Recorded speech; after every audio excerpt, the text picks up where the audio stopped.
Good evening. People's wages are going up faster in the West Midlands than in any other part of the country, and some people are taking home more than the UK average. One of the reasons is that businesses, particularly in engineering, have to pay more to get the right staff with the right skills. But Ed Miliband, the leader of the Labour Party, who's been in Walsall today, says millions are still living in poverty, and should Labour get into power, he would substantially increase the minimum wage. Well, we'll be hearing from him in the studio in just a moment. But first, our business correspondent Mark Goff reports. At this firm in Coventry, the boss knows more than most about having to offer bigger pay packets to get the right people with the right skills. They make doors for Aston Martin, and they've just won a big contract from Nissan to convert vans to taxis. But with the car industry growing, firms can take their pick of engineers to fill the jobs.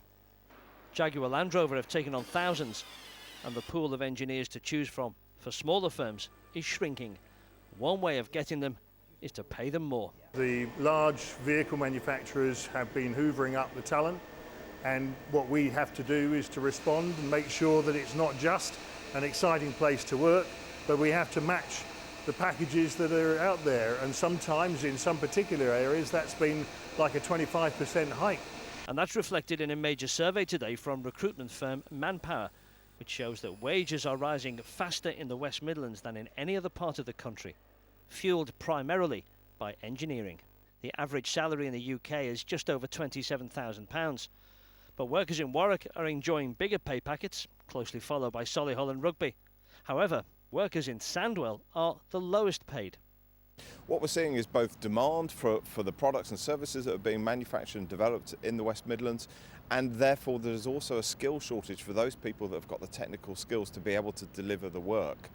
Today, Labour talked about linking the minimum wage to average salaries. The CBI urges caution. I think there will be some concerns about that whole issue about minimum pay being politicised. At the moment we have the Low Pay Commission, which is truly independent, and that can come up with an independent assessment of each year of what the economy can afford to pay, the balance between what businesses want and what employees want. And we're concerned that might move away from that sort of situation. But it's skills, not wages, which are the problem. Tim can't find enough people in the Midlands, so he's gone to Wales to find them. We've actually built a small technology centre off-site in South Wales, where there are a lot more attractive grants and support mechanisms from the government, and where it's easier to find the talent. He's now drawing up an accredited course backed by the Society of Motor Manufacturers and Traders to skill people up for the car and aero industry. His workforce is growing. He's just taken on 50. More will follow. Mark Goff, ITV News, Coventry. Well, joining us now is the leader of the Labour Party, Ed Miliband. Mr Miliband, welcome to ITV News Central.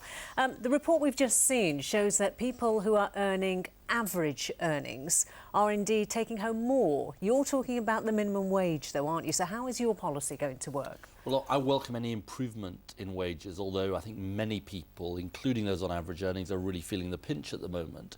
But what we're proposing on the minimum wage, because to deal with the scandal of low pay that we have in our country, is that the next Labour government will set a target to increase the minimum wage by more than average earnings in the economy, because I think that the low paid have particularly lost out over recent years. Everybody's felt the squeeze, but the low paid have lost out particularly badly, because I don't think we can carry on with a situation where so many people are working so hard and not being able to make ends meet. I met a lady called Rachel in Walsall earlier on today, and she was, doing all the right things, going out to work, had a young son, trying to do the right things by him, but she just couldn't make ends meet, and so many people will be having that experience. That's why I think a rise in the minimum wage makes sense. But here in the West Midlands, we've got something like 200,000 employers of small businesses. That's less than 50 people. And the great majority of those, 140,000, employ less than 5. So we're not talking about fat cats here. We're talking about bosses who have to get their hands dirty as well.